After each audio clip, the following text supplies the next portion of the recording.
Survivor specialist Phil and Alexa are back with our episode 12 predictions and power rankings for Survivor winners at war. And today we are joined by Kat Edorsson, who has played with two of the winners who are on this season, both Kim Spradlin and Tyson Apostle.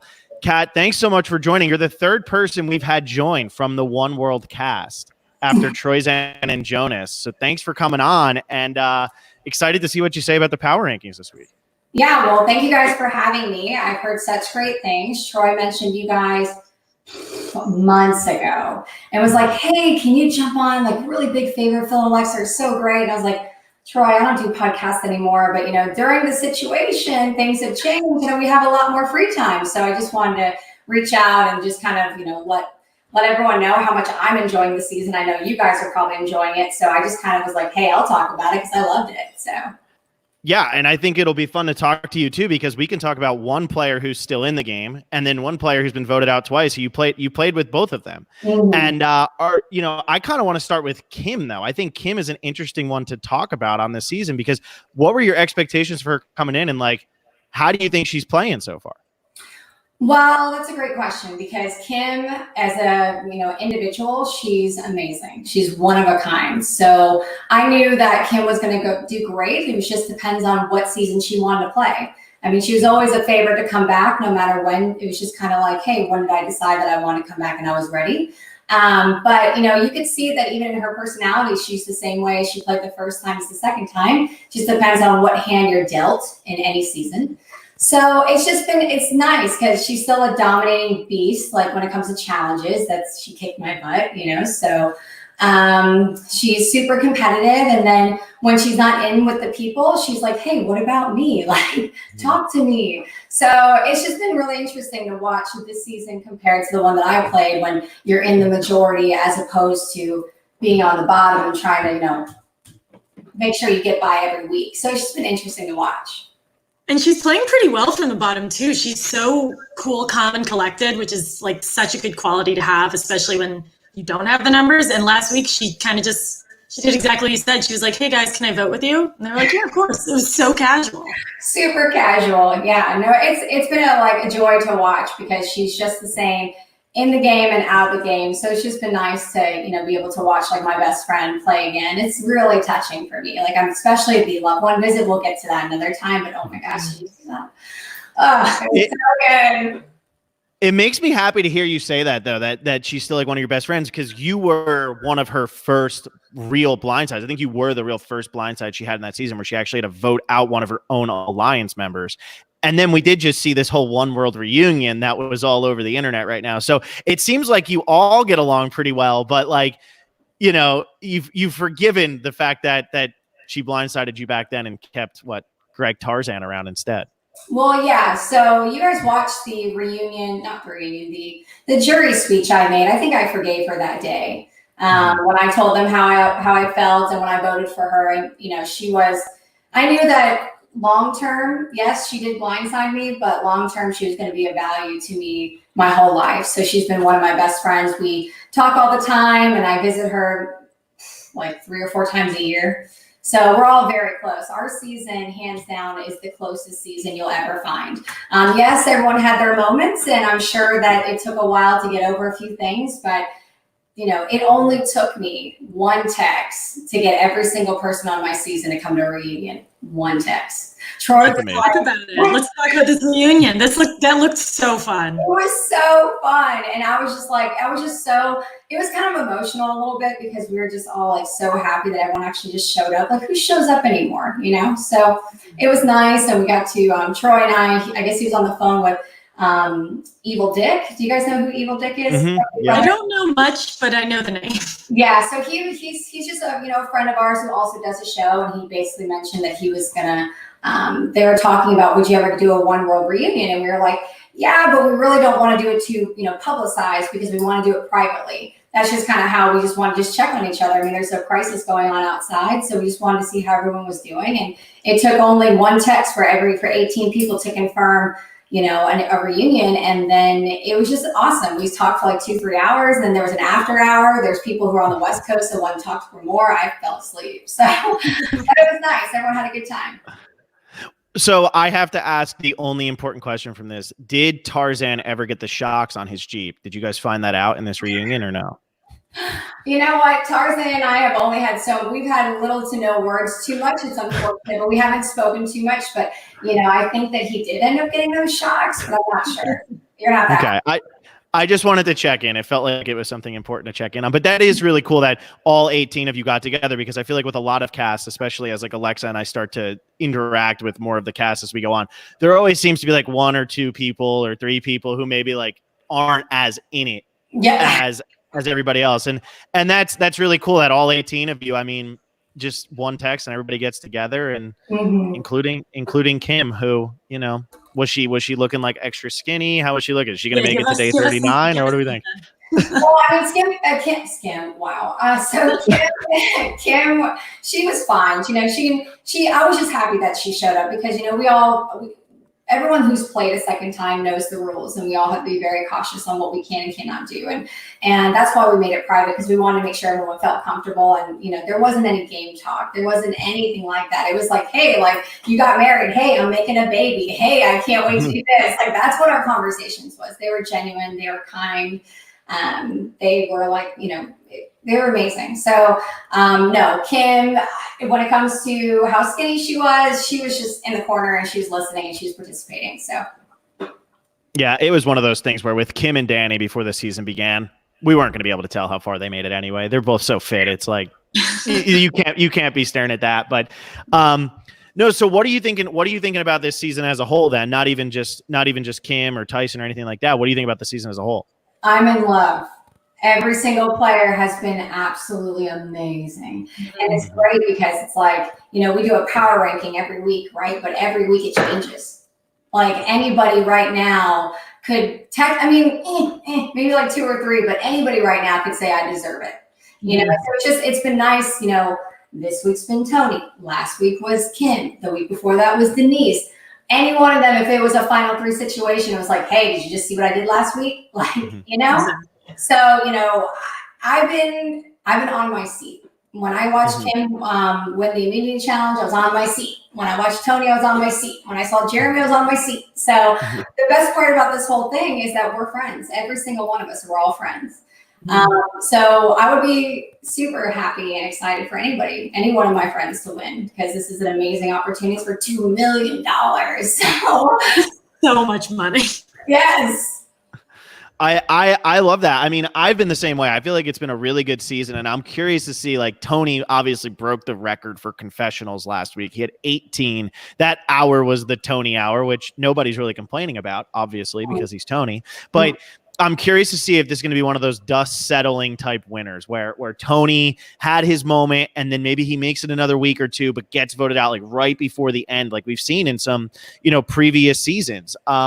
Or if Tony's just going to be able to ride this high straight to the end. Either way, it's going to be insanely entertaining. It's one of those cases where I'm not going to be mad if Tony just runs the game the rest of the way, because I think it's just been so good the entire time.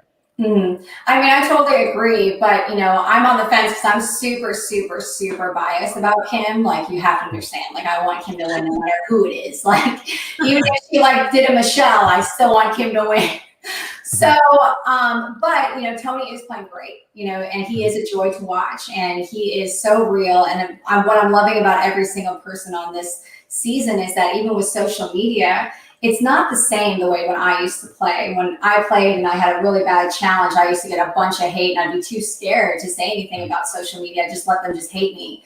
But now with these winners, they won't take any of that. They'll just say, hey, look at this guy.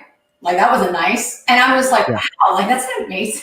That's really awesome. And everybody is just their own individual person. They're great winners. They're awesome to watch. Tony is doing super great. We could talk about him for hours because he's hilarious and people really enjoy watching him. And he killed it last week. But then, like, when Denise got rid of Sandra, she killed it that week. So it's like, it depends on who happens to kill it this week. And, I give props to the, editors in the back, because they're making this season, like, with all the things that they're able to show. And, usually when someone has too much airtime, that's usually their time to go home.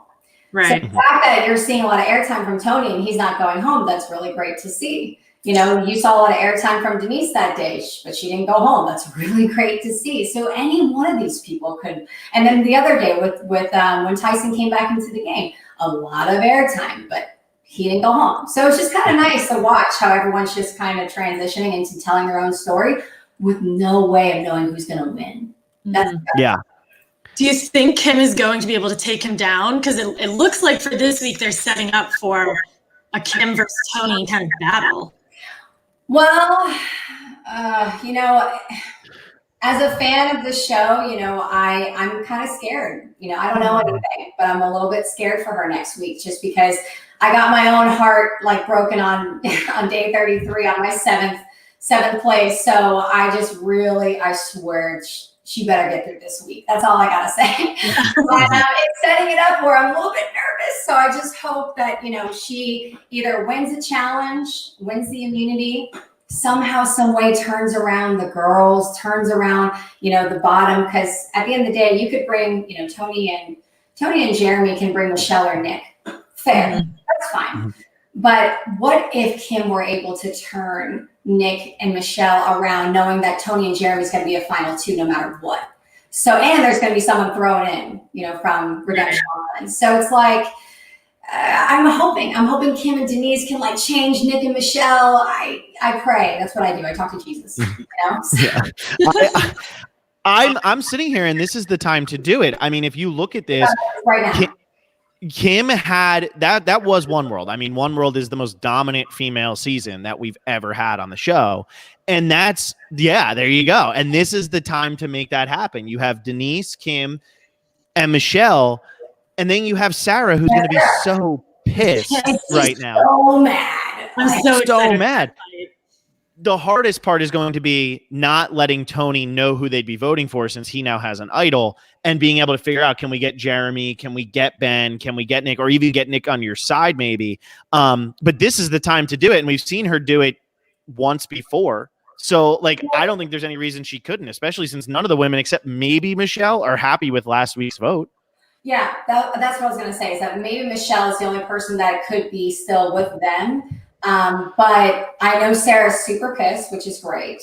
I know Ben and Jeremy really don't get along, so that could help. But, you know, I thought that Ben was going to be a wash. I didn't think that I could even count him. So I'm already rejected him as if he's not going to play with Kim. So I moved him over. So what I'm thinking is that maybe if Kim were to talk to Sarah and they, you know, feed on that anger for Tony, because they just can't believe that he just like threw their lines in the air. And then maybe I could cross my fingers for Michelle, knowing that I think Michelle has either got two options. She knows she's going to be a Final Four with Kim, Denise, and Sarah, or she'll be a Final Four with Jeremy, Nick, and Tony. So it's just kind of like, which way would she rather go, and which way could she probably make it higher? That's kind of my hope. But either way, that will still give Kim an extra week. So. Yeah. Yeah. And Troyzan just popped up in the chat, so he's watching now. So make sure you only say nice things about him. But I do agree with you. Like, if this was going to be the week, I honestly don't foresee it happening, but I feel like Kim's going to try to make the push for it to happen. I think she's going to want this to happen. And here's the thing. I mean, just so you guys are on the same page, I wrote down what I want and what my wish list is and what really well, we're going to get into, I want to hear all of them then. I mean, that was more than one list for sure right there. Because like in my gut, I can't go against my best friend. So like, no matter what, will, you know, blood, sweat, and tears. I was out there playing with her. I would vote for her to win again. Hopefully she would want to, you know, maybe vote for me sometime, but no big deal. But at the end of the day, you know, I really do. I have a wish list, and then I have an actual ranking of what I think from last week would be ideal. Because Tony and Jeremy and Nick and Michelle, I mean, they're in the majority right now. So from last week, that's good. Why don't we, since it's not your like official power ranking, why don't we hear this wish list before we get into how we think this is going to go down? What's the wish list look like? So my wish list goes with, well, now I have 4 people that did their own, but I'll just do mine. My wish list is Kim and Denise and possibly Sarah for a final 3. That's my wish list. And that has nothing to do with anybody on Redemption Island. You know, some people can play with or without Redemption Island, and I feel like once you're gone, because I played Redemption Island and it was awful. So my wish list is Kim, Denise, and Sarah, and then Tony and Jeremy, and then Ben, Nick, and Michelle. So I mean, like they're just, as long as Kim and Denise and Sarah are my top 3, that's my wish list. But we'll see. Got it. All right. So Alexa, what do you got there? I was going to say that, like, for that final 3, that's not super unrealistic. I think if Tony didn't have the week that he had, I would say that's absolutely possible. Right, but he also has an idol, and then he's also really good in challenges. I mean, Tony and Jeremy did just win, so realistically, my ranking from the week was Tony, Jeremy, Nick, Michelle, Kim, Denise, Sarah, and Ben. Ben I keep forgetting sometimes. I don't know about y'all, but do y'all forget about him sometimes? I forget about him, and then because he's been kind of like goofy this season, which I've been liking. But then once every 3 days, he gets in a massive fight with someone. Like he and Adam got in a big fight, and he and Jeremy got in a huge fight. So now, like, I don't know. I don't really know what to do with him, but I think he's been kind of funny. Right. Well, I never watched Ben's season, and I don't know him personally. He's one of the newbies that I just don't know. Mm-hmm. And I met Nick at a reality event in Vegas this past year. So I know Nick. I've always known Michelle. I know Denise, obviously Kim, Tony, and Jeremy, obviously. And Sarah, of course. I went to her finale or her winning. But I've never met Ben. So every time I watch it, I'm just like, oh wait, I forgot he's still on there. So no offense, Ben. Mm-hmm. Yeah, no. I mean, I'm sure he's not taking any. There's so many mean things that are said about Ben every week. I'm sure that one, he's like, oh, compliment. That was nice. but no, seriously from him yet. I don't think anyone else has. Like, what has he actually done just yet? Any moves? No one's given him any. What are these coins called? Tokens. Tokens. Where did these tokens come from, Jeff? Like, really? Actually, he gave one away. He was one of the people who gave it to Tony, right? Yeah. Yes. And then also Nick was like, here, take mine. Yeah. It was Nick, Jeremy, and Ben all gave one up to Tony, and Tony only got 2 back. So we're going to find out this week who he repaid. And if he did not repay Ben and he just blindsided Ben, maybe Ben and Kim will work together somehow miraculously on this season. I'm hoping for anything, because she hasn't told me anything. So I'm just like, something working. You see her, she's working on the next preview. She's doing something. Mm-hmm. Well, she and Denise have been working together for a pretty long time. So I think those two are the key. Mm-hmm. Let's talk though about, because you were saying how you've played on Redemption Island. You've been to Redemption Islands. Now we have Edge of Extinction, which is a different thing. We haven't talked about your guy Tyson, who wins Blood versus Water. First of all, take on Edge of Extinction versus Redemption Island. Since you played on Redemption Island, which one do you actually think is like better? I don't really know other way to put that, but better. I would say Redemption Island would be better for anybody, because you get to, after someone gets eliminated, you have 3 days to stay on Redemption Island, and then you get some kind of token to read. You get emotional for the camera, give it a story, and then Jeff will put you in a duel between you and 2 people that are excellent at puzzles, and they say, hey, Kat, try to win against Lauren. And I'm like, no problem. She's never won in her life. And then, by the way, also, how about you play against John, who is a doctor, and he probably will figure this puzzle out before I got there. So, I'm happy that I was able to be there. So, I was able to at least compete to try to get back into the game sooner than later. Extinction Island, I think, is really, really hard on people, and I don't blame Sandra for leaving, because, I'm sure a lot of people would. But that was super tough. I'm sure that it's really, really tough to be out there for 20-something days. I can only imagine. So outside Redemption Island would be better for me than Extinction, for sure. Mm-hmm. And then so when you look at like Tyson, he gets voted out, he gets back into the game, he gets voted out again. Do you think he's got any chance getting back in, or do you think like what are you feeling about Tyson's game as a whole? Tyson is a beast. Like he said before on his every time he's on social media and he's talking about how this is my job, and it's the truth. He is excellent. When I played against him, he was amazing at challenges. He won it all the time. I was so thankful he was on my tribe in the beginning. And to this day, I still think he's amazing. I was, watching him doing the challenge against Boston Rob, and I was like, sat there just voting for Tyson. I was like, I know he's going to win anyway, so I might as well put it on my Twitter that he won, and then I did.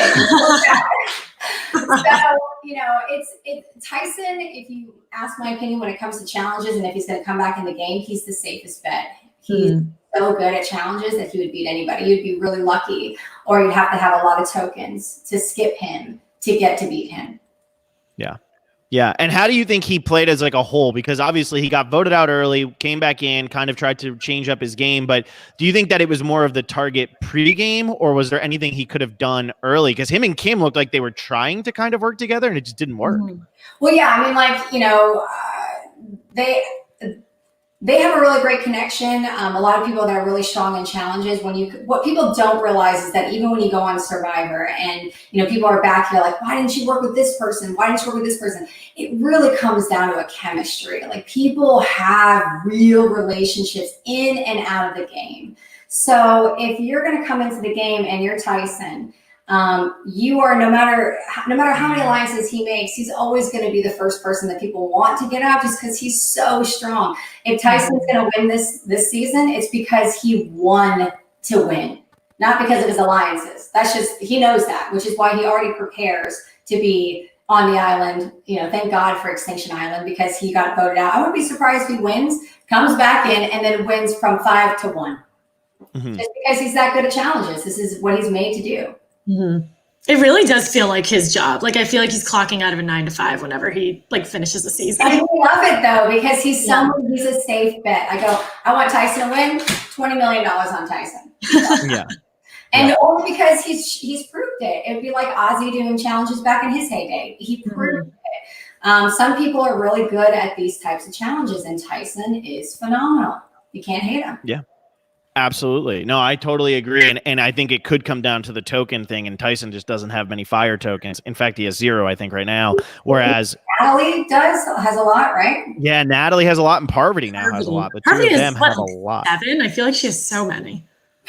Parvati has a picnic of tokens. Who wants? Who wants? Yeah. Oh, the peanut butter. She's going to get all of the advantages for the challenge. She's going to get her immunity idol, and then she's just going to hand tokens out to everybody else because she's the extra need, everyone. Yeah, exactly. You guys can buy your peanut butter and enjoy it. But yeah, I mean, I like where your head's at kind of with Tyson, because when it was coming up to who's going to win this challenge, get back in the game, I sit there and I thought maybe Yul could, but then Yul didn't have the advantage in the challenge. And once I saw that Tyson bought the advantage in the challenge, it's a no-brainer that Tyson's going to win that. I mean, Boston Rob is good at challenges, but Tyson, that's the reason he's been that's the reason he gets voted out a lot of the time. Right. When he does get voted out is because he's too good at challenges. And really, in Blood versus Water, he somehow managed to make himself a smaller target despite playing the best game. Right. Well, unfortunately, in Blood versus Water in my season, you know, it's a huge difference between someone who is super young and so naive and not knowing how to really play, not knowing how to keep their mouth shut, as opposed to seeing this huge 6'1" tall giant that's going to kick all of our butts when he gets to the finals. And you wouldn't know that because you wouldn't have stopped talking for 2 seconds because you're just young. So it's a big difference when you're playing. You know, when I got casted, I was like one of the youngest players to play twice and never quit. In my heyday, I was 20 and I was 23. What do you know at 20 and 23? Go ahead, I'll wait. Yeah. Whole lot of nothing. You know what I mean? Like, I'm 30 years old now. Who am I to say that my game when I was 20 and my game when I'm 30 would be so, like, it would be completely different. You know, you don't need to hear your own voice anymore. You're like, hey, go ahead and talk. Sure. So it's a lot different. And I'm sure that, you know, my game would have been a lot different if I didn't bring, you know, my boyfriend at the time on, you know, Blood versus Water. Because, you know, the first chance I got, they called me back and they asked me, hey, Kat, like, we want you to play with your cousin, Rob. And that was the one I won the challenge with on One World. And everyone was freaking out about me and this weird cousin of mine who we hugged too much and blah, blah, blah. Like, Rob would have went to Redemption Island and traded with me. You know what I'm saying? Like, so you can't depend on your boyfriend for anything. All I can tell you is that you can depend on your husband, you can depend on your sister, you can depend on your mother, but you can't ask, you know, is my boyfriend going to trade spots with me for $1 million? And as 23-year-old self would have been like, of course he's going to trade me. But my 30-year-old self was like, oh, no. I'll wait for the next season to come out. You know? Yeah. I love like the growing that you've done like through Survivor. Because even on your first season, Troyzan says to you like, Kat, if they vote me off, they're gonna vote you off next. And then Troyzan goes and they vote you off next. And like you said on your season with Blood versus Water, it's like, of course my boyfriend would do this for me. And now you like realize, and I mean, you did say like, who would want to date somebody who didn't make the merge? Mm-hmm. Clearly, Kat, you're doing fine. So you didn't have to worry about like I thought that's still like one of the best confessionals, like when you got voted out, of just the who would want to date somebody who doesn't even make the merge. But again, like you're saying, when you're 23, like it seems like the biggest deal of all time, and now you're 30 and it's like, who really cares? Right. And that's the thing. I mean, that's why, it was back to my reunion last night. Like we had Lynn Spillman, who was the director of CBS and who was an absolute joy to work with. She continues to call me and always says, she just loved how I were to think, or I were to say things and not think about them before I said them, because at that age, you really just don't. You just kind of say what's on your mind and people just really got a kick out of it. But genuinely, that's how my mind was working. I was in college. Like I was the happy as a clam. Like I was just a joy to be. I didn't care if I got voted out first or if I won, you know what I mean? Like I was like, okay, like this is great. I get to vacation for a month. Like this is awesome. Look at my tan. That's where my head was at. As the difference between Troy, who applied 12 times to get on the show, the difference between Troy and Kim and everyone else. Kim applied 4 years in a row. Troy applied 12 years in a row. I didn't even know what Survivor was. You got to understand where I'm coming from. So for someone like me to get to as far as I did and make the relationships that I did and then play again, I'm sitting here just feeling really grateful and just super blessed and the relationships that I met and all the opportunities that I kept doing. So yeah, maybe I didn't win, but it was the best experience of my life and I grew so much and it was just awesome. So yeah, there's things that people thought were funny and I still think are funny. Yeah. Well, now that we've had so much positivity on the podcast, let's get to the part where we rank people, and then you have to put people at the bottom and talk about them very, very negatively. No niceness here. So we heard your wish list, but now we want to see like what you're thinking going into this week. Who do you have as the safest person going into this week? Who's your number one? No doubt they're not going home. Tony. He's got an idol. He's not going home. Unless what was it, Sophie? Unless he just happens to think he's super, super safe and he goes home with an idol in his pocket. But as of right now, Tony's definitely making another week because he has an idol in his pocket and he should play it next week just in case. I love Tony and I have him still up there near the top, but to put him at one, I just feel like with the way this season has gone, we saw Sandra give an idol to Denise and then be voted out single-handedly by Denise. We just watched Sophie, who was playing a stellar game, get blindsided with the idol in her pocket. And like, if the women can kind of make something work here, their number one target is going to be Tony. But if they can convince that they're going to vote for Jeremy or something, get him to play. I mean, there's so many layers and these players are so good that as long as you're as big of a target as Tony, I can't put him at number one, even though like there's no reason I shouldn't put him at number one. Because I think you're right. Like he's got the idol. Is Tony really going to play an idol wrong? Well, my question. So when we're doing these rankings, are we ranking for who's going to actually win, or just for who did the best last week? Just for this week, who do you think is like safest to most likely to be voted out? That's how we do it each week. Okay. Well, I'm still going to go with Tony. There you go. Yeah, and we'll ask you. Go ahead, Alexa. I was going to say I have Tony at number one too. I think he's going to be a huge target, but he's going to know that because he just had the biggest 3 days of his life. Right. So he knows Sarah is pissed at him. He knows that Ben's pissed at him. So I think yes, the target's going to be on him, but he's so aware of how much everyone's mad at him. So I think he'll save himself. But I get it because everyone's gunning for him. Well, when you're at 8, you would be an idiot not to play an idol if you have one in your pocket at 8 going into 7. Like there's just not an option. Like there's no, let me just save it for 5. I mean, if you really feel safe with your alliance, that's one thing. But if he has an idol in his pocket, he should get to the next week no matter what. And then you never know, he might win in an immunity challenge. It's just, he's got too many things going for him, more than every single person on the tribe. I agree. I just I got burned so bad with Sophie last week. I had her in spot 2, and I was winning the power rankings.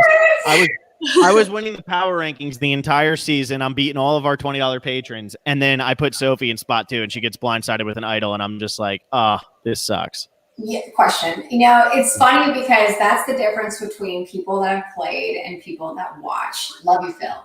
But when you watch, and I swear the editing does so well to make you think that you know who's going to get all the way. And then Sophie gets blindsided. I had no clue either.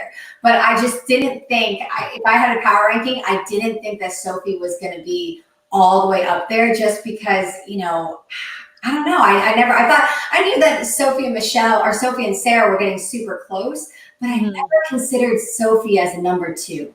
But it's okay. Everyone's got their own thing. Sophie felt very obvious. Like she felt like an obvious winner. This is someone who's like, I'm like reading way too into the edit, but like Sophie got so much good content that I was like, it would be too easy for her.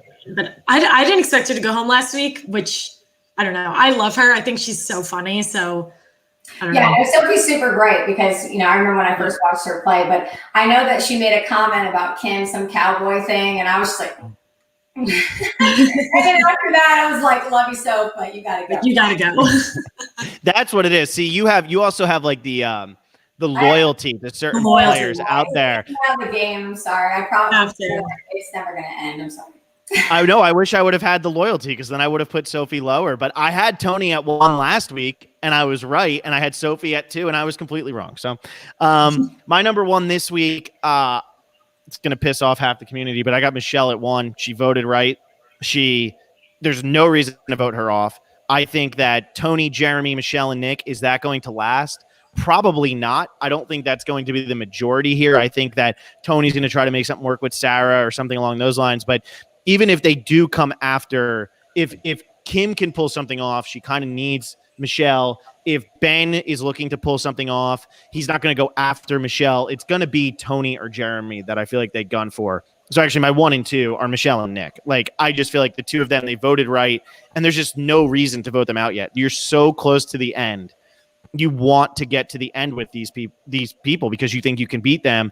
And to vote one of them out this week when you still have Tony, Sarah, Jeremy, Kim, and Denise left in the game, who have all made huge moves on this season, there's just no reason to do it. So those are my 1 and 2 this week. Mm-hmm. Well, yeah, no, I completely agree because, as we talk about the power rankings, it's like you could do these so many different ways. It's like, who do you think that would be do you base your power rankings on relationships that in and out of the game and that people who are getting along outside of the edits? Or do you base your power ranking on who do you really think is not going to go home the following week? So, yeah, I think that you're completely right when it comes to Michelle and Nick because they're the safest bet and they're not going anywhere because Kim and Denise or Tony and Jeremy need either Michelle or Nick or Ben. So, right. You know what I mean? If Tony and Jeremy and Kim and Denise, I highly doubt they're going to get together now. So it's like they need the other 3. My power rankings was a little bit different, but now I have for a second, I have Jeremy. And the thing is because I have Jeremy knowing that he is going to be a target. So technically, he could possibly go home way faster than Michelle and Nick can, but Tony's Jeremy's number 1 and Jeremy's Tony's number 1 right now. So if this all were to work, then they would be going towards the end. So, I think power rankings are a little bit different for me. Yeah, no, and that's fair. There's so many different ways to do them. And I think like Jeremy, I have lower because of how much emphasis was put last week on Tony kind of like wanting to lie to Jeremy and how we saw Kim be like, Tony's playing double agent.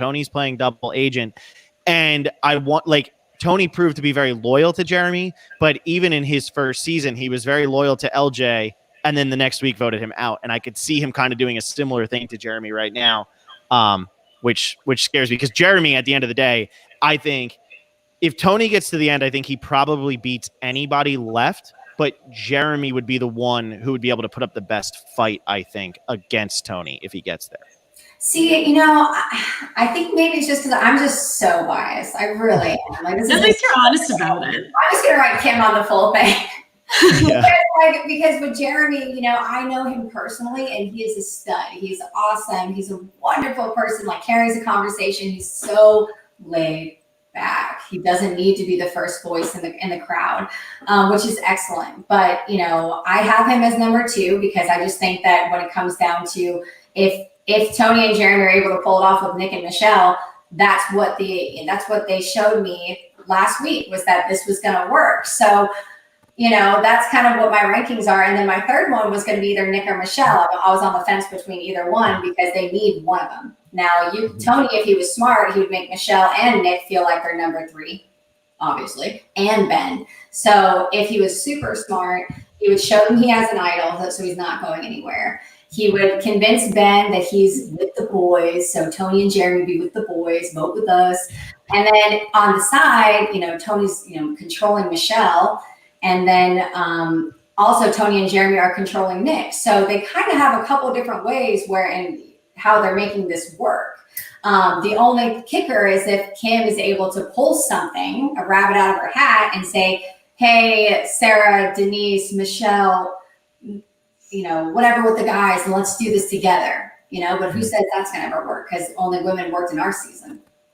Yeah, pretty much. I mean, as crazy as that is, and now that's 16 seasons ago, and we haven't seen an alliance like that. I mean, we did hear the conversation, I think it was on season 39 with the women's alliance, and how they all gave Jamal a hard time for calling it the women's alliance and being like, that's just inherently like sexist and all that.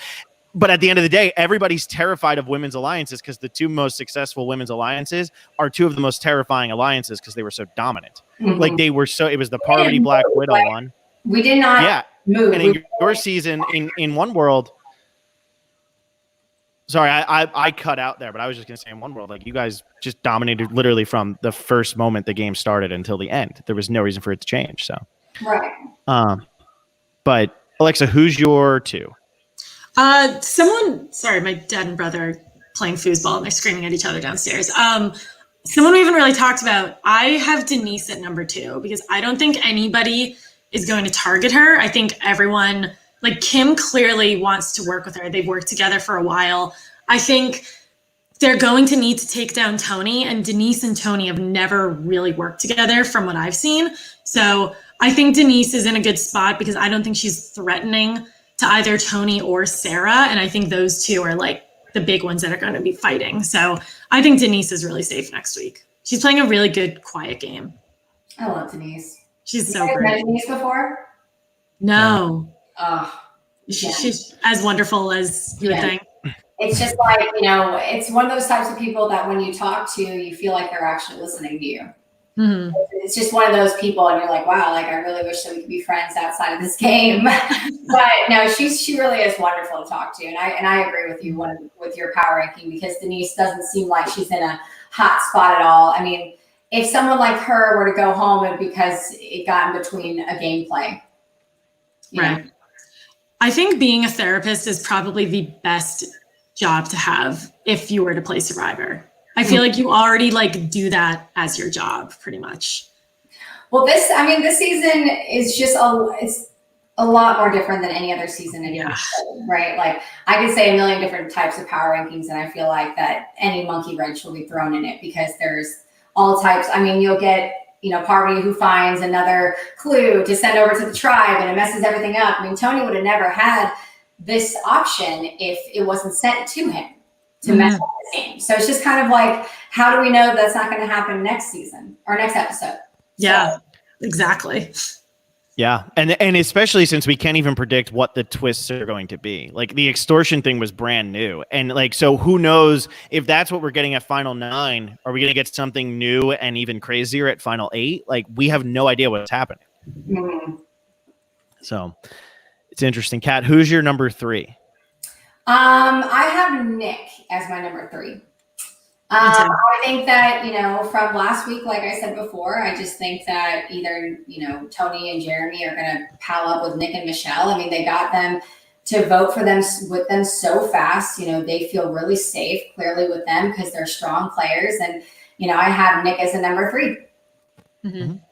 Yeah. And it seems like the way that this is shaping up is like Jeremy and Michelle are almost like pairing, and then Nick and Tony are pairing. I feel like And then, but really, it's Jeremy and Tony, like you were saying, Kat, earlier. They're the real number ones, but Tony's convinced Nick that Nick is his number one, and Jeremy has convinced Michelle that Michelle is his number one. And I think that's really telling of how good both of them are socially at the game, even on top of how strategically great they are. Right, because even when in my season in One World, the reason why I'm saying this to you guys is because that would be the ideal play for Tony and Jeremy, is to manipulate, to let all of them think that they're a 3, to Ben think that he's in the 3, to Nick think that he's in the 3, for Michelle to think that she's in the 3. Those are all, so that's like technically that's like 6 people who already think that they're a 3rd. You know what I mean? Like, so what, in my seasons, I watched how my winners, they went and made 7 people think that they're a 3. And the 7 people legitimately did not think that they weren't going to be a 3. They all thought they were safe, like no matter what. I mean, you saw me, I was like, I'm not getting blindsided. Blindside's okay, Jeff. Mm-hmm. So it's just, that's what I see going down, unless there's a monkey wrench that gets thrown. I think that, they're going to be using everyone else to get to the 3rd and make them all feel comfortable. Mm-hmm. Yeah, I think you're right. And gosh, you just reminded me of the blind sides are fun. I completely forgot about that, Kat. You just had gold on both of your seasons. That is like one of the best.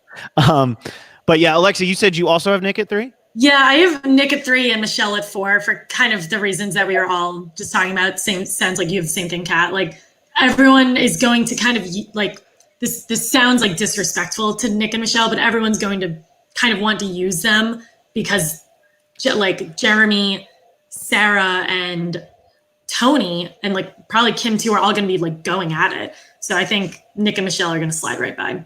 Mm-hmm. Mm-hmm. And what's cool about with Nick and Michelle, I think Nick and Michelle know where they stand here. I think they know that they're not really threats to win the game, but because of Edge of Extinction and somebody coming back, there's still a situation where they sit in final 3 against each other, and then the person from Edge, who they don't think that in a winter season is going to get votes to win. Mm-hmm. So like they both still have a path to win, and being in an alliance together is that path, mm-hmm. It's very interesting how we're kind of viewing them as being dragged by Tony and Jeremy, but in reality, they might be viewing it as we can get them to drag us, and then we can cut them at 6 and 5 when the person comes back from Edge, mm-hmm. and then we have the majority with the person from Edge. Because right now, if Parvati were to come back, she'd work with Michelle in 2 seconds. It seems like the two of them are very close. Yeah, that's why, at 7, at 8, this is a wash. Like it can change in a matter. It's funny because when I was playing my second season, I remember Monica and I were talking, and she's like, I'm telling her to chill. Someone else is going to mess up within the next 24 hours, and they're going to be voted out. So don't worry. Whatever you just did is fine. Whatever I just did is fine. Someone else is going to do something stupid in 2 hours from now, and they're going home. So as long as you're cool with on the day of, being voted for tribal council, you just got to keep your cool and let somebody else mess up right before you. That's how quick it is. It can totally change in a second. Yeah, so I have Tony at 3, which you both already talked about, and I said I trust him, but still he's Tony. And then my 4 is Ben, and Kat, it's kind of what you're saying. I feel like Ben is going to be so desperate for an ally right now that if Tony goes to him and says, look, I'm sorry, but we had to vote out Sophie. She was getting too close to Sarah. It was going to mess up our game later. Ben's not really going to have a choice but to buy it. Mm-hmm. And he's also going to say, okay, well, if I do buy it, I still have Tony as a shield who will always go before me. And I can kind of keep my game moving in the right direction. And then at the same time, if he doesn't believe Tony and he's really pissed off at Tony, he can turn around and go right to Kim. He can go right to Denise. He can go right to Sarah, who all also were just betrayed by Tony. And now you have even numbers. So I like where Ben is sitting here. I feel like not really a swing position, but he is smack in the middle of both sides are going to be pulling to get Ben back on their side. Right. I have Ben as 4 too. 100% agree. I think that he is in a position where he can either be a 4 with Tony, Jeremy, and Nick, or he can be a 4 with the girls on the bottom. Either way, it just depends on which way it's going to go. But I have him as 4 as well. Mm-hmm. Yeah. No, I think he's in a pretty good spot. So then, who's your number 5, Kat? Number 5 I have is Denise. Mm-hmm. Because that's when obviously if I had my wish list, it would be the other way around. But since that's not the case, I have Denise just because, I don't think that she's going to be going home anytime soon. And she's partnered with Kim and, she's been kind of under the radar. Like people don't even in the game, they know that she made this massive play with Sandra, which is going to go down. She can go to the final tribal council and say, hey, I took out the queen. That's $2,000 or $2 million. That's in my pocket right there. But the fact that she doesn't have to have that conversation just yet, I think she's going to slide on by into the next episode for sure. Yeah, that's something that could happen. Everybody forgets to what happens in the pre-merge, I feel like, at this point. Like you were saying, Kat, in 2 hours, somebody could say something stupid. Denise's move is very long ago at this point. Like we're talking like probably 10 days earlier, she made that move on Sandra. And so I think it's kind of lost, even though she'll be able to use that at Final Tribal and say it in her speech. I feel like because so much has happened since that move, she's gone back to just being kind of like quiet Denise. Don't worry about it. I can work with you and we can work together and let's move forward. Not so much the big threat Denise that she might have been right at the merge. Mm-hmm. Yeah, no, so. I agree. Absolutely. My 5, I actually have Sarah. So I know that we're about to see. Oh, okay. I wasn't sure if that was going to be too high because we're about to see this explosion. But I feel like Sarah is going to be able to put this into perspective and kind of rebound from it. We saw her have to do like a lot of kind of like damage control during Game Changers, and she did it so perfectly pretty much every single time. And then we got a lot last week about how her game was her social game when she was doing the walkway down the runway, and Tony's is not that, and he doesn't play a social game. So I really do think that like maybe that was, saying, hey, she's going to be able to use her social game to get rid of Tony after Tony just tried to strategically like dominate.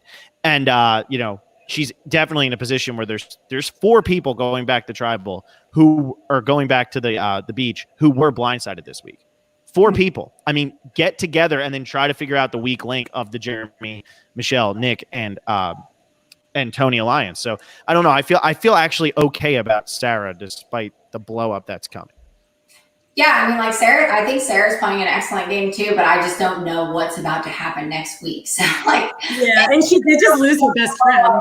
But the thing is that every time, there is a blow up, just like you said, like for whatever reason, her and Tony get back together and they make up. So it's just kind of like, oh, okay, well, I guess that was easy. So no, I think that's a good bet for Sarah as well.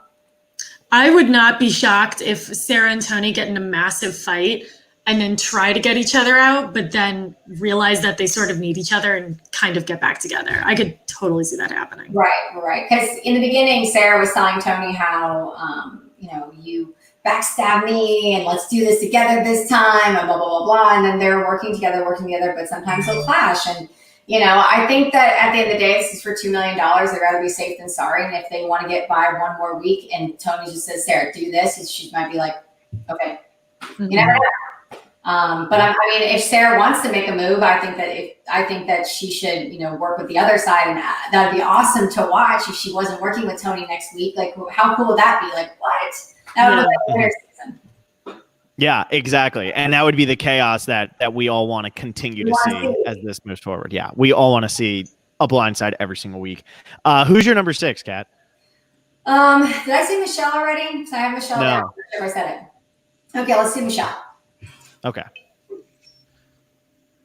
And so what's your take here on Michelle? That was just pure silence afterwards. The thing is that Michelle is literally just that person that's either going to be either Nick or Ben or Michelle, Nick or Ben or Michelle. It doesn't really matter. Right now, Nick, Ben, and Michelle have not made anything to catch my eye to vote for them for $2 million.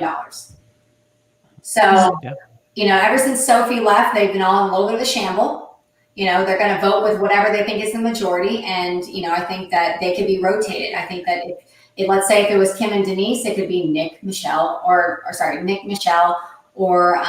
Ben. Either one of those could be the third person onto the 2. You got to look out for the pairs. The pair is Kim and Denise. The pair is Tony and Jeremy. Nick and Michelle, like, I don't know if they're really a pair. Sarah and Tony was. It's like now they're ex-boyfriend and girlfriend now. Like they're on their own. So unless they make up, they could have been a pair, but you clearly saw last episode, Tony made it clear. Tony and Jeremy, number 1 and number 2. Who's going to be our third? Does it really matter? No, let's just get to the end. Mm-hmm. Yeah, I think that's totally fair. And yeah, I feel like if Michelle were to say, I think I'm gonna go work with the girls, they would work really hard to pull Ben back in. And then it's like, cool. We did it. We did it. yeah, we have our revolving door of just bringing somebody in kind of on the bottom of our alliance and convincing them they're not at the bottom of the alliance. They're doing that really well right now. That's all you have to do. You have to share with them that you are going to be number 3, and you have to have the same genuine conversation with every single one of those thirds. And make them all believe that you're really taking them to the end. And then you can make your 7 to 3 and all the way down. But what I'm interested to see is that I really, really do hope that they're able to just switch them around. Like that would be, if Kim were to go up to Michelle and Nick, or to Ben, and say, "Hey, look, guys, you are not going to beat Jeremy. You are not going to beat Tony. That's never going to happen." And have them actually think about that, they could change. So that's what I'm hoping that's going to happen. That's what I'm praying for, is that it happens. But if it doesn't, some people might be too scared. Yeah, and I think it was very telling last week, like when Nick sneaks up on Tony looking for an idol, and Tony says, "Go look by the well," and Nick just goes and looks by the well and leaves Tony alone. Like whatever you say, sir. Yeah, it's crazy. Doesn't feel like he's being lied to at all, despite the fact that you're now letting the most dangerous player in the game look for an idol. We're good friends. Yeah. Go ahead, Alexa. Who's your 6? Wait. Oh, I definitely did my math wrong. Give me a second. My 6 is Kim. So I am nervous for her because I think she is going to be, I don't know if she'll be leading the charge against Tony, because that could be Sarah, but she went to get rid of Jeremy. Everyone was trying to get rid of Jeremy like 3 or 4 times. And she originally made the right move, and then Tony totally flipped that. So I think yes, she'll work with Sarah, but I think Tony's going to know that she's going against him, and he might gun for her, because she also she's Kim and she's in the final 8. Everyone, if Kim gets to the end, she's going to win. So I think someone's going to see that and say, now is the chance to get rid of her. I think she could absolutely win an individual immunity, because she has done that. I don't know. I'm really nervous for her, because I think Tony's going to go on a warpath. Mm-hmm. I don't want it to be true, but I think it might. Well, I agree with you on that, just because, there's a lot of things that she's able to do, like win immunities and stuff like that. But if there's only one more, right? There's 7. We're doing 7, or do we 8? We're doing 8. So you got it. You'll put who you think is going to be the person voted out at number 8. Okay. Yeah. So I mean, it's okay. I'm not going to get offended. It's fine. You can keep Kim at 6. It's okay. I have her a little bit lower than you, just because, at the end of the day, it's not. I have a wish list, and I have what I just saw, and what I just saw was not going to be in her favor. So she needs to fight, and I know she can fight. So the best part about her is that I get to watch her being at the bottom, and get to plead her case if she gets to the finals, because she started at the bottom on day 1. Who says that and gets all the way to the end? Every single time people keep saying in this show that she's going to win. Kim's going to win if she gets to the end. Kim's going to win if she gets to the end. I love who started that rumor, because it's, for whatever reason, she really does. She's a safe bet. You can always say, "Oh, she's going to get far," because she's amazing. She really is, in and out of the game. So I have her lower than you, but I think did I do 6 already? I did 6 for Michelle, right? Yeah, you did 6 for Michelle. Yep. Well, I have 7. I think. Did you do your 6? I have Jeremy at 6. Okay. So I have him lower. I'm scared that Tony's just going to go. I've seen Tony do it before. He gets the power. Somebody feels close to him, and then he feels threatened by that person. He just blindsides them because they don't see it coming. So I could see that happening to Jeremy here. Although Natalie Anderson is the one who is having all the luck at finding things on Edge of Extinction. And if she's going to be able to send something into the game that's good, it's probably going to go to Jeremy, because now she knows that he already played the other advantage she gave him. So I don't know. Maybe he could get another advantage, but I think he's the biggest threat in the game right now, who also doesn't have any protection at all. He doesn't have an idol or anything like that. And I just feel like he's such a challenge threat, and he doesn't have the numbers. I actually feel like Kim has closer allies than Jeremy right now.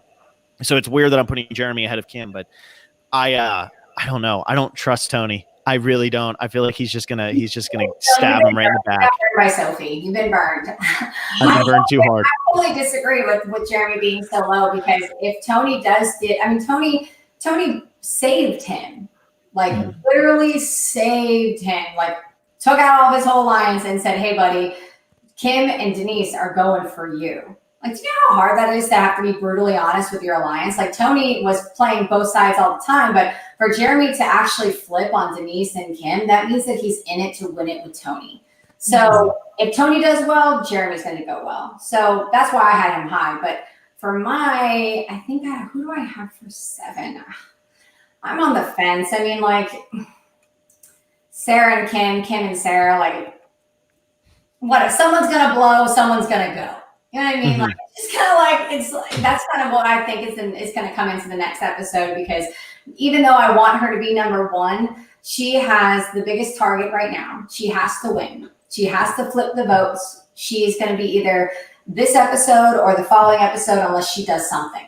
So we need to have her do something. So I'm hoping that she's going to change the whole tribe, get the people that are the thirds and move them with her, so then they could be like, you know, a second and a potential 1 someday. I don't know. Just do that thing that you do, Kim. Hopefully you get a little bit farther. But I have Sarah as 7. I have Sarah. Okay. So you're gonna put Kim in the bottom spot, huh? I really hope that she does win. I really hope that she kills it and she changes everything. But right now she is in the hottest spot. Unless Sarah still has something with Tony. You know what I mean? But Kim can't do anything with just a Denise. She needs something. She needs something. So she either has to win an immunity, because even at Redemption or Extinction, she got a coin. I think she got something from, who was that? Who gave her something? She got one last week from Sophie. Sophie gave one to Sarah and one to Kim. Probably has 3. Does she have 3 tokens? I don't know.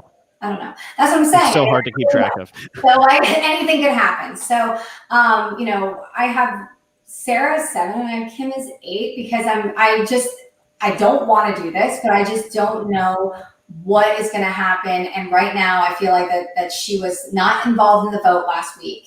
And her whole alliance, her Denise and Tony and Jeremy is dead.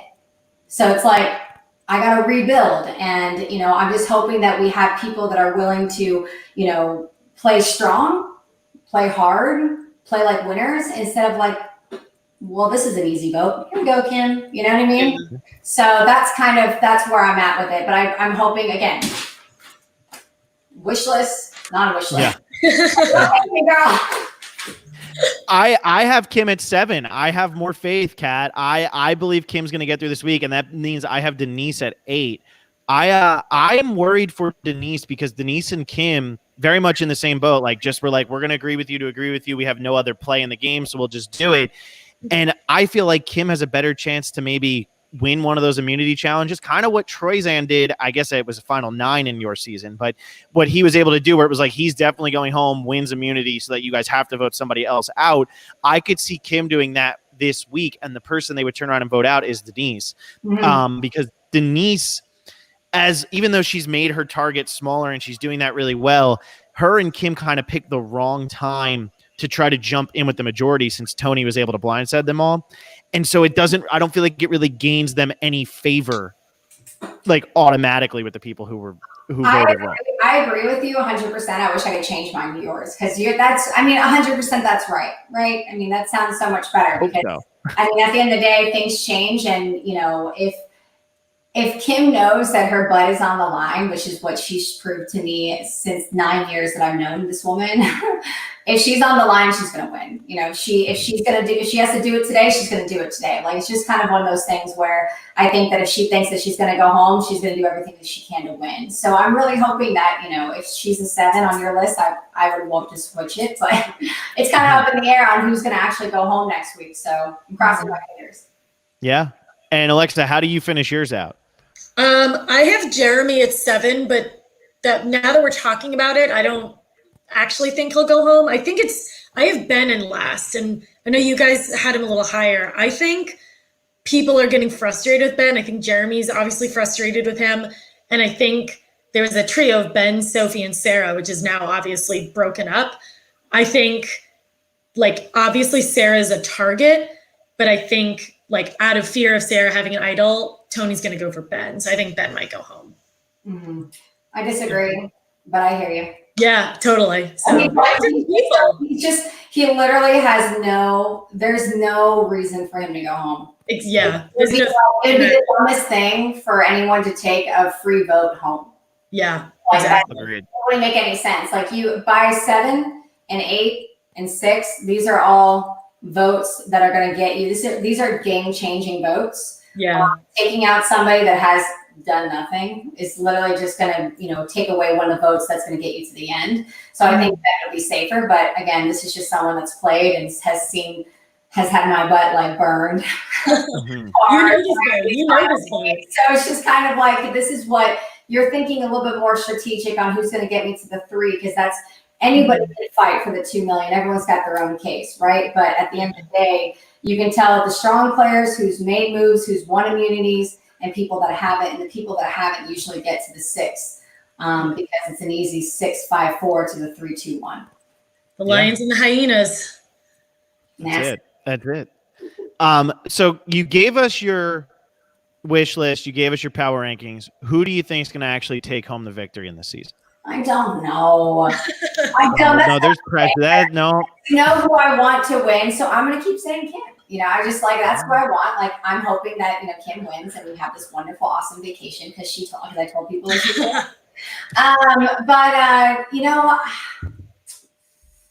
It's tough because it could be as something as easy as the lineup that we had, and it could be a Tony, Jeremy, at the end, and then they, between a Nick and a Michelle and a Ben, it could be just like that, or it could be someone from Extinction that just comes in and kills it and then says, hey, I killed it for these 3 episodes, now vote for me. So I know. I personally, my favorite is going to be Kim Spradlin. That's just who my best friend is. That's who I want to win. But, if there was somebody else, I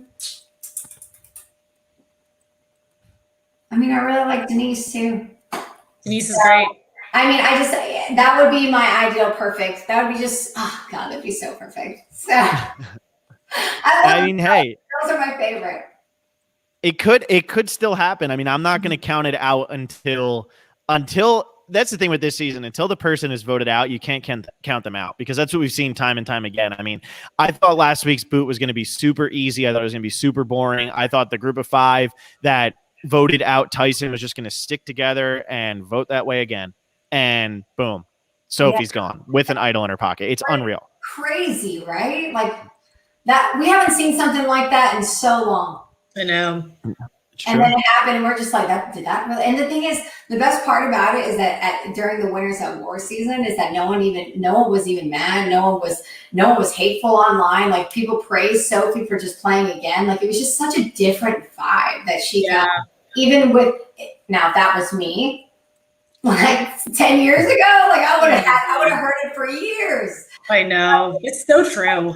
It just seems like that things are a lot different. I think that people are giving a lot of respect for people to play again and leaving their families, and it's just a whole different ball game now. Mm-hmm. I agree too, and it's hard to hate on any of the winners because they all won, and so like we've all seen them do so well. It's so hard. Even Sophie saying like, I feel like I was a bottom tier winner, but I was proud of myself for holding my own, and like the internet quickly came to defend her and say like, you're not a bottom tier winner. And like, that was such a great thing to see, because we all know that. And like, before the season started, if Sophie had never played again, most people would be like, she's like a middle bottom tier. But like, it's great to see the internet actually coming like to her aid in these situations. And I think like, especially during the situation, like, I don't even think that we're having a Survivor reunion, obviously with people, like it's the first time we're going to have to do the Survivor reunion, like on the web.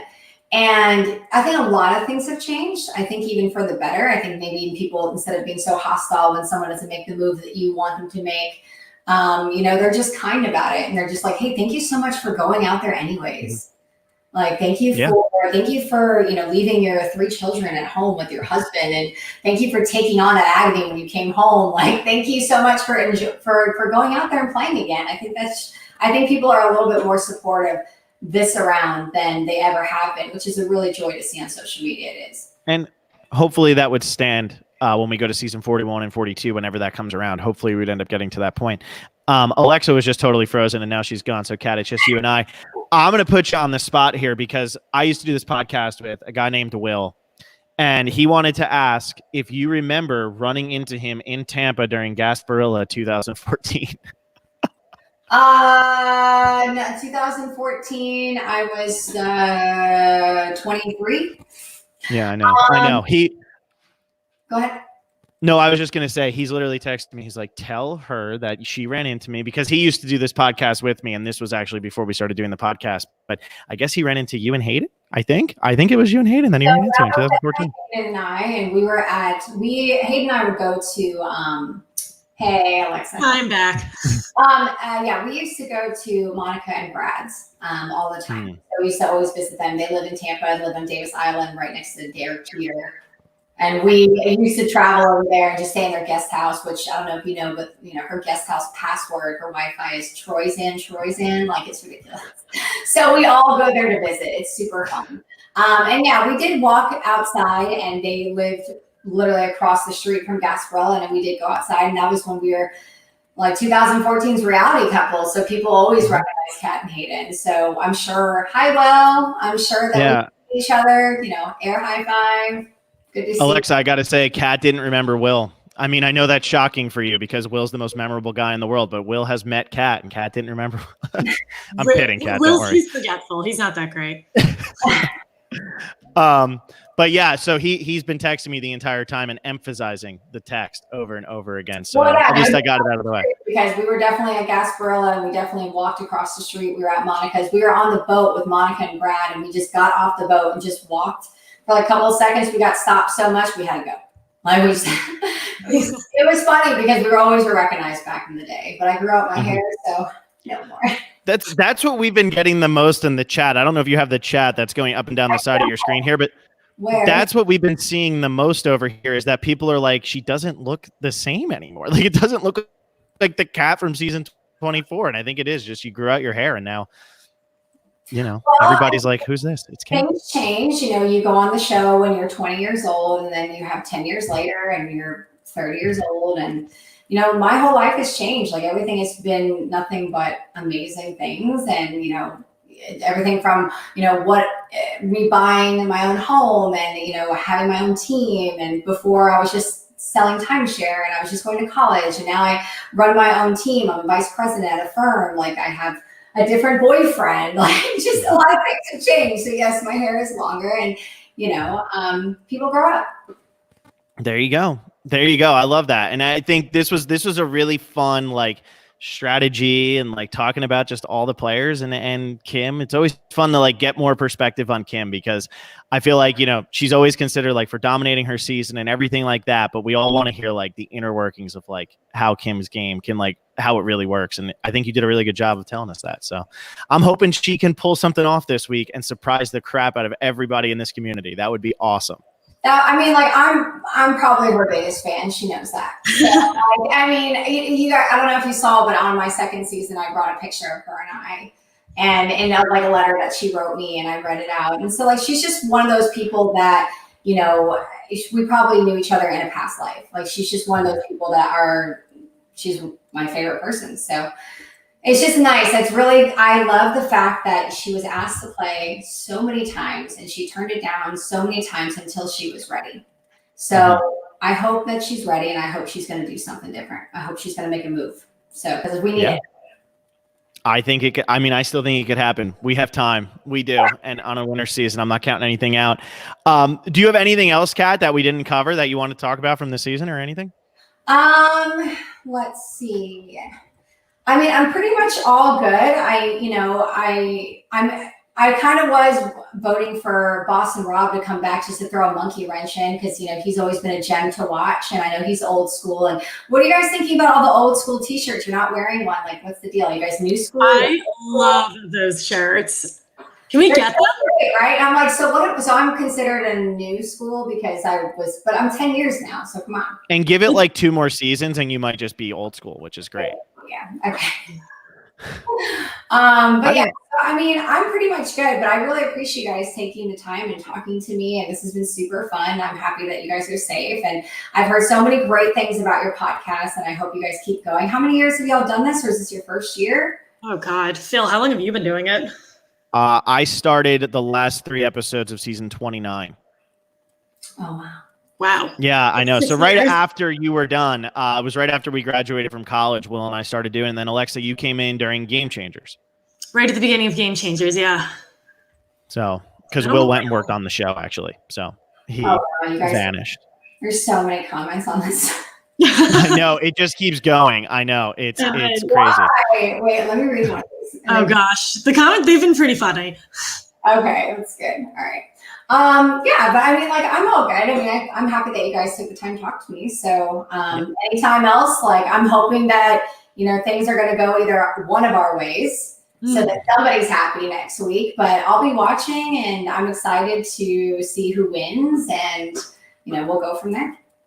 Yeah, absolutely. And thank you for reaching out to us. Like, there are a lot of bad things about quarantine and what's going on, but if it resulted in like you guys having a reunion and like this being able to happen, then I'll take it. Yeah. So we'll be back this Wednesday right after the episode on East Coast time. We'll be live at 9:05 p.m. Eastern on Wednesday, recapping this week's episode. Follow us on Facebook, Twitter, Instagram, subscribe to us on YouTube, rate us on iTunes, and become a patron. Go to patreon.com/specialists. And if you have any money, we would absolutely love to take it and give you guys some more content. So thank you, Kat, so much for coming on. Everyone have a great day. Wash your hands, stay inside, and we'll see you on Wednesday. Thanks, guys. Bye. Bye. Bye.